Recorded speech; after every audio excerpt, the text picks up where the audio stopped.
Hi there. Today I'm going to review the brand new Brian Wilson album At My Piano. But before we dive into this one, I want to tell you a few words about Brian's last full-on studio album with brand new songs, which was No Peer Pressure in 2015. And that album was filled with bombastic production. It had a lot of strings and a lot of clean piano parts, a lot of guitars, a lot of drums, a lot of percussion, a lot of guest session musicians, and as well vocalists and even songwriters. And all those things that I just listed were things that some people used to criticize the album. I really enjoyed it. I still listen to it. I love the songwriting on it, and I love Brian's vocals throughout that album. But this album is basically a polar opposite of that one. Probably all those people who didn't like No Peer Pressure would probably enjoy this one.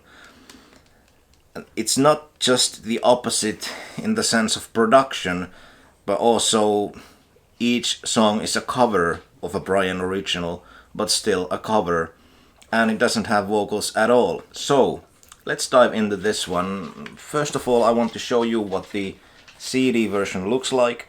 It's gonna take at least a month to get the LP, because it's gonna be released in mid-December. So the CD is very beautiful. Maybe I can show it to you this way, so the camera doesn't track my face. I love the cover picture. It's very classic, very stylish. I love the typography with the fonts and the text. It looks really great. I love that little piano. And here's the back cover. Very much in the same style. Very simple and minimalistic. And I love the greenish color. It's very warm. And then when we open this up, we have that vintage photo of Brian at the piano during, I guess, the Smile era probably. And then this is a bit tricky. Inside we have a little booklet, and the booklet has the same photo as the cover, but with, it has the text. Almost said without the text. Then we have the track list once again, but now with credits, songwriting credits, and at the middle opening we have that beautiful photo of Brian at that hall, or whatever venue that was. I really love this picture. It's really great. And then we have a special thanks section by Brian. I'm gonna read this to you because I thought this was very touching. Special thanks. I want to thank my mom and dad for introducing me to the piano as a child. We had an upright piano in our living room, and from the time I was 12 years old, I played it each and every day. I never had a lesson. I was completely self-taught. I can't express how much the piano has played such an important part in my life. It has brought me comfort, joy and security. It has fueled my creativity as well as my competitive nature. My dog starts to once again sabotage this video, but hey, maybe we'll get through. I play when I'm happy or feeling sad. I love playing for people, and I love playing alone when no one is listening. Honestly, the piano and the music I create on it has probably saved my life. Thanks to all the wonderful pianists out there. This album is for you and anyone who is inspired by this amazing instrument. And then there's a dedication. This album is dedicated to Don Randy. Enjoy. Don Randy is a legendary session musician, pianist, keyboardist who played on a lot of the early Beach Boys hits. And the album is produced by Brian Wilson and Nick Venay. No, not Nick Venay, but Nick Patrick. And the piano, all the keys are played by Brian. And the musical director is Darian Sahanaja. And co-production is also by Darian. and it was recorded by Darian, Debbie Sher, and Simon Rhodes. And the keys that are played on this one are Yamaha. So that's about it. Let's dive into the music itself. I am not going to go through this track by track, because I would just repeat myself. The production is very similar on each track. There's a little bit of differences. Like some tracks have, to my hearing at least, 2 tracks laid, on top of each other, with, the first one being the chords and the bass notes, and that's the way how Brian usually plays keys. And then there's the main lead vocal melody played on top of it on another track. But then some tracks, for example Good Vibrations or Love and Mercy, they have sections where I hear 3 or even more tracks laid on top of each other. But I gotta be honest, this album was very heavy for me. And I know that for a lot of people, a lot of fans, it's gonna be the kind of album that you listen to it once and then you just completely forget about it. I understand it, because it's not for everybody. Some people really want to hear those vocals, and that's gonna put off some people. To me, this was very heavy listen. I listened to it. I have listened to it right now only once. But it starts off with God Only Knows, and I've heard this version already probably 100 times, because it was the first single that was released of this album, so that was familiar with me already. But the second track is In My Room, and I actually cried pretty heavily with that one. For some reason that was just so emotional to me, and I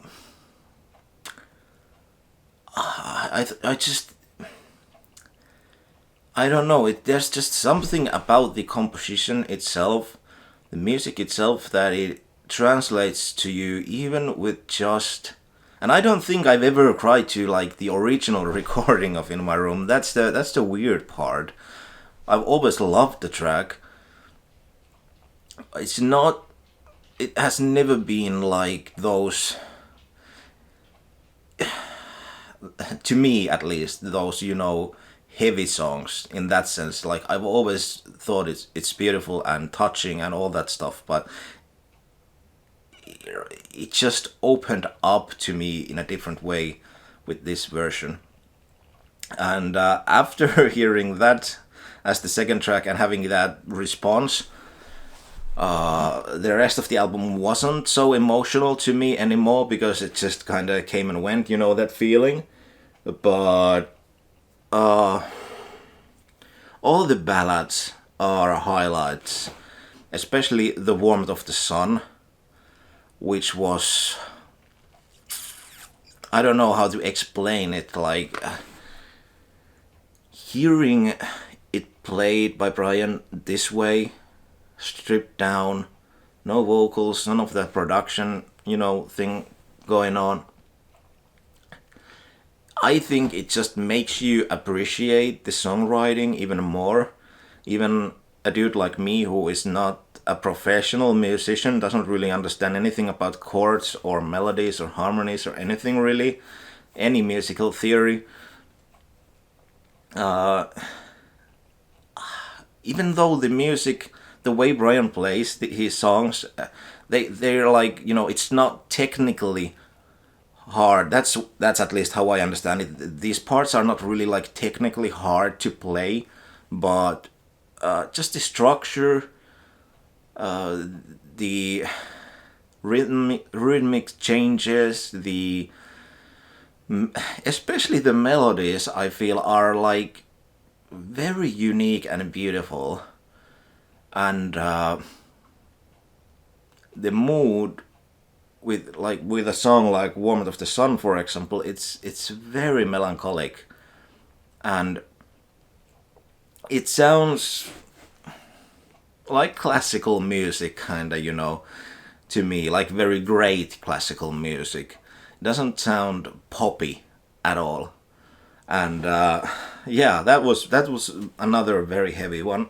and and then again, there's like fourth track is California Girls, and Brian plays it here like he plays it elsewhere. It's not these more up tempo songs. I don't feel are that exciting. But another major highlight on this album is the ninth track, which is a medley of some Smile tunes, and it's only like 3.5 minutes long, I believe. It has parts of Our Prayer, Heroes and Villains, Wonderful, and Serves Up. And it starts off with Our Prayer, just the intro, just a few seconds, and then it comes back to Our Prayer at the end. And then in the middle you have parts of Heroes and Villains.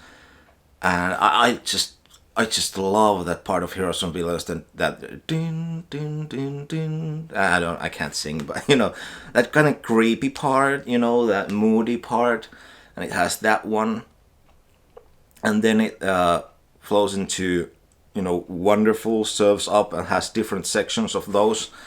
And to me, this track is a perfect example of how great the Smile material really is in a songwriting type of way, because you can really take almost any part of any song and then put them together in different ways, and it still works.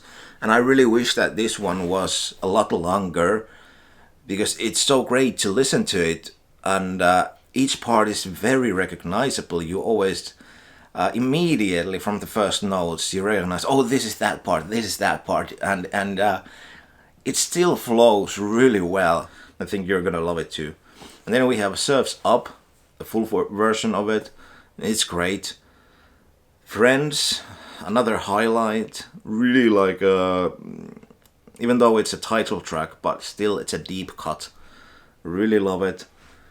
Till I Die sounds it sounds really great. I always kind of had a minor problem with the original release track. I always kind of felt that the production on it was like, I don't know, I just always felt that it was too perfect. It kind of sounds to me a little sterile. I know some people might get angry with me about this statement, but I love the original track, don't get me wrong, but there's just something off-putting to me about it, and then hearing it, in this way makes me appreciate it even more. And then we have Love and Mercy, which does actually follow the original, single from the '88 version, that, structure, so it has that middle part, which Brian doesn't play live anymore. That's great, because I love that part. Then we have Mount Vernon Farewell, which is only about a minute long. I wish it was a lot longer, because this little piece of music is one of the most beautiful themes that Brian has ever written. It's just so emotional, even though it's very simple, slow. There's not much notes, it's but just that din din din din. It's just, I don't know, it's there's something about it.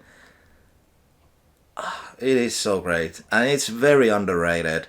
I love that whole fairy tale thing, and it always bugs me when I read somewhere that, oh, it was just a throwaway little thing, because it's filled with great music, and I love the story as well. And then the album ends up with Good Vibrations, which was already released as a single. And it's a great one. It's a really great version. It makes me appreciate once again even more the songwriting on it. I always love to listen covers of Beach Boys tunes on YouTube by anyone, really, because I feel that all the covers are great examples of the variety and of the music, and also of the level of the songwriting.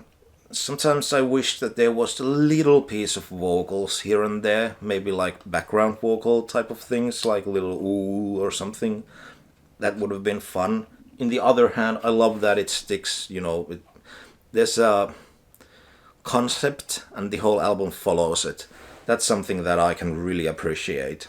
To me, like I said, this was a very heavy one. I really love it, and I'm gonna listen to it a lot, and I can't wait to get the LP version. If you enjoyed this review, please remember to subscribe. I'm doing a lot of Beach Boys related videos right now. There's a lot of reviews which, nobody has probably seen. They have like 50 views or something about, of Beach Boys albums. So, yeah.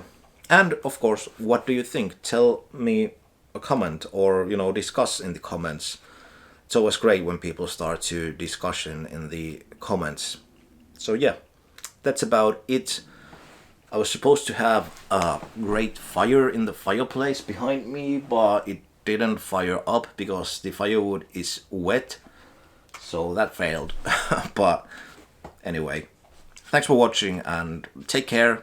Enjoy great music, and thanks for Brian for doing this album. You're probably not watching this video, but if you are, thanks a lot of the music and everything.